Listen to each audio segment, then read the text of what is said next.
Woo, man, it's been like a minute or like a couple 100,000 minutes since I brought you a part of this Ranger build.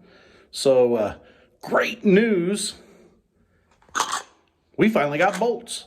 So we can put this Ranger engine back together. We've been waiting for these bolts for the upper oil pan, the main bolt back by the crank, which is a 6mm by 120mm 1.0 thread special headed bolt that no auto parts store had, and went to Ford.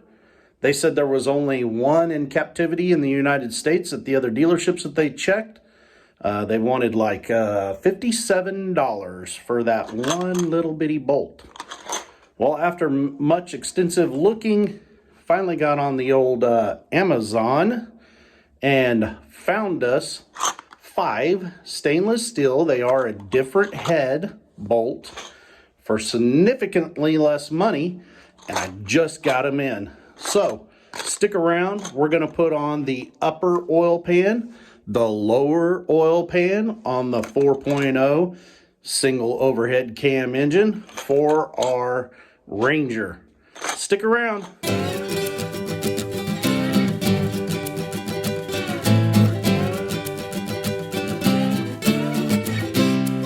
It's been a while since I've worked on this 4.0. I wanted to make sure that things were covered up, nothing would happen. So I just loosely went ahead and mounted the upper and lower pan on, finger tight the bolts. Most of them's not even tight. They're just in there to make sure they're in the right hole. So I'm going to take all this back off so we can make sure that our gasket surfaces are clean so that we can install that pan. I will bring you along with that. Let me go ahead and get this upper and lower pan taken off, and then we'll come back and talk again. Now that we have our pan off, one crucial bit of information. These holes have an Allen socket design inside of them. You need to take the Allen wrench that's the proper size and back these all the way down. Get them out of the way, because this is also a support along with our upper pan. So these will set directly on top of our main bearing bolts. And actually, the bolt will go down through those and tighten directly to them. But once we mount this upper support on, we will turn these down to where they touch, and then we will torque these down. Now we have 4 places that we have to make sure we put silicone before we put our pan gasket on. 2 of them being one on each side of this rear main journal with the curve around our crankshaft, where our rear crankshafts will be. One on each side where the front cover meets the block, here and here. Some people refer to this as the T-joint. And then one on each side of this curved portion to where the rubber will fit here. Our pan gasket's a little bit weird. Our pan gasket is metal with a rubber coating on it, and it actually has formed into it these rubber seals. One there and one there. So we're going to put silicone where these are going to go down and touch the block. So now we have our 6 dollops of sealant here. There, there, there, there, there, and there. Now we're going to set the pan gasket on here, just like so. And back here, this one has some tangs that fit down in between there. You need to make sure you get those stuck down in the hole when you set that down on there. Let's go ahead and set our upper pan down on here, or our structural support member. Okay, now we've got our upper pan or our reinforcement on. We've got all of our bolts and we've set them just finger tight. We need to come back here and you have to make sure that this pad is straight with this lower transmission mount. You need to put a straight edge on here and make sure that they're straight.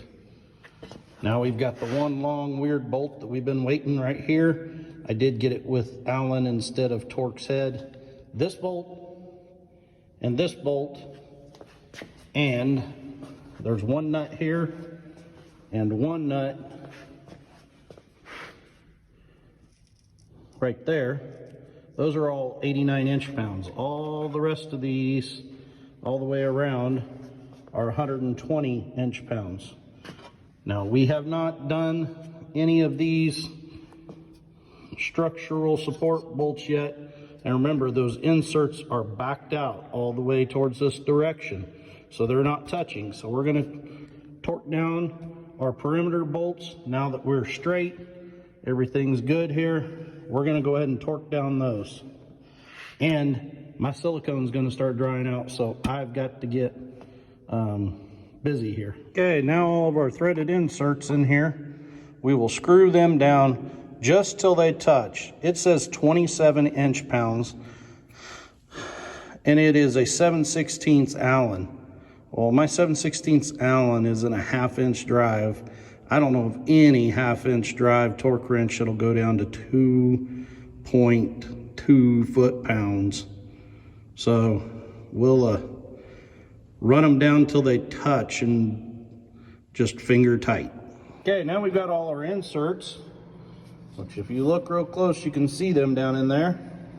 Allen head 7/16. We run them all the way down so that they're solid against the main cap bolts for this support. Now we're going to install our bolts down through those and torque them down. Okay, now these cradle bolts here, a little bit bigger, they're 13 millimeter. They torque to 132 inch-pounds on the first step and then 25 foot-pounds on the second.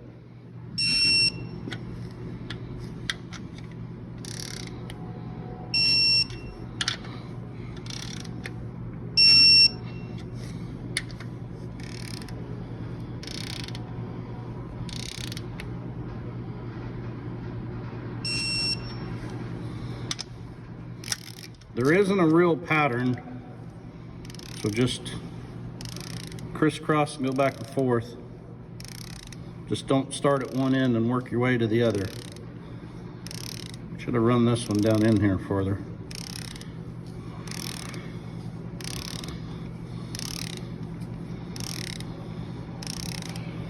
That's as tight as I could get it with my fingers.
Okay, so now, if you'll notice, this is the bottom of our pan. This that's exposed here, this is our oil pump. this is our pickup screen. So we need to install it so we can pick the oil up out of the bottom of the oil pan, send it through our oil pump to supply the engine. Now, the tricky part of this is do not drop these bolts down in there. These little screws. Let's get them started on so we don't lose our gasket. Now this is a new style. This is different than the original pickup screen. The previous owner, when I picked up this engine that was literally in pieces, they took it all apart except for the crank and pistons. They broke off my pickup screen, so I had to get a new one. Well, which used to be a plastic two-piece. Well, this new pickup screen from Melling is steel, and the plastic one actually had a support that bolted down right here. The metal does not, so it just is fixed and sets here. So we'll get those tightened down. I'll grab my Torx bit, we'll torque these down, and we'll get the bottom part of this pan on, and we'll almost be completed with the bottom end.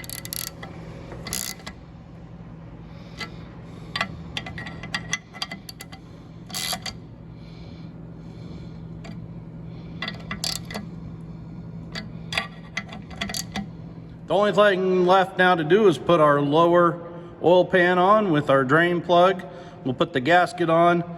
Wait until you see how this gasket fits into this oil pan. So this is pretty nice, so you don't have to fight with it. So this is our pan gasket. Look, it's metal, but it has this rubber strip around it, kind of like an O-ring. But the neatest part of this to me is, if we look, it has these tabs, these like rubber tabs that actually snap down into the pan to hold it into place.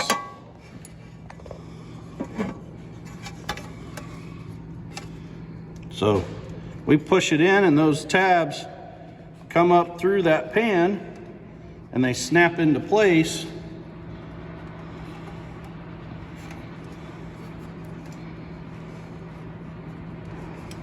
And then our pan gasket stays perfectly aligned with all of our holes. I think it's a great design.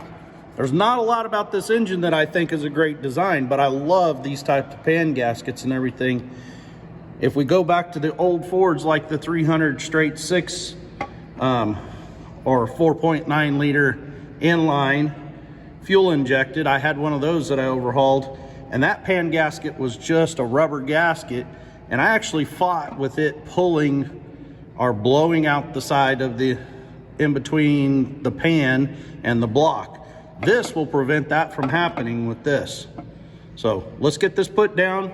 Now, you have to watch the bolts that torque down to this. You'll have to look and see what year your 4.0 single overhead cam engine is, because there's two different torque specs. For our 4.0, for the year of our manufacturer, ours torque to 80 inch-pounds. So let's do that now. Look, this neat little area is gonna set right over our oil sump. So it's gonna be the lowest portion in the pan is gonna be right there and gonna sump all of our oil from the very bottom. So we'll go ahead and put these bolts on. We'll torque them down to 80 inch-pounds.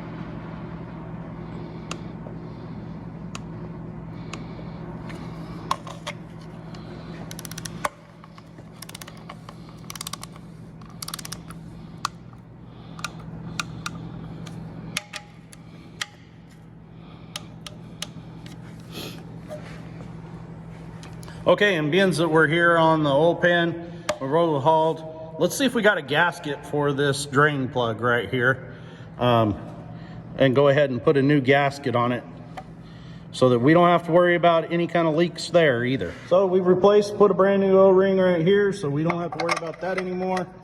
Go ahead and put it in place. Make sure that it's straight and you don't strip out those threads. We'll get us a ratchet and tighten that down. Okay guys, thanks for joining us today. We are getting close here with our 4.0. As you can see, we went ahead and installed a brand new water pump. If you're this deep into the engine and you don't put a new water pump in, you're just asking for a lot of problems again later. We're putting on in our harmonic balancer, or our front crankshaft pulley. Looking into that, this is a torque to yield bolt that goes in here, and we don't have one, so we're gonna have to get one. So I guess we're at a standstill again until I go to the parts store and see if I can get one of those bolts. So really the next step we have, now that we've got this far along, is we're gonna drop this into that 2003 Ford Ranger, and we can see if we can make that little Ranger purr again, get back to running, marry it back to the transmission, mount it back in there. That's not gonna be a super fast process because, as I said before, when I got this truck, it was a basket case. There was parts everywhere. I'm just gradually finding stuff that's missing, things along that line, and I really don't have an idea. I haven't seen it before it was torn apart, so I'm kind of having to make sure things go in the right place. So it takes me a little longer than it should, but we'll get it figured out. Guys, if you enjoy this kind of content, me working on this truck, please leave us a comment. Let us know if you enjoy it. We're gonna try to continue to bring you more of this series of this Ranger rebuild. We've got some other projects that we can work on too in the meantime. Plus, we're gonna have things going on the farm. It is winter time, so there's not a whole lot going on the farm right now. Look for some more cooking videos with me and Nana again. So stick around, come back and see us. We sure do appreciate you being here. Come drop by the 9 Acres at any time. As always, we love you. God bless you. Have a great day.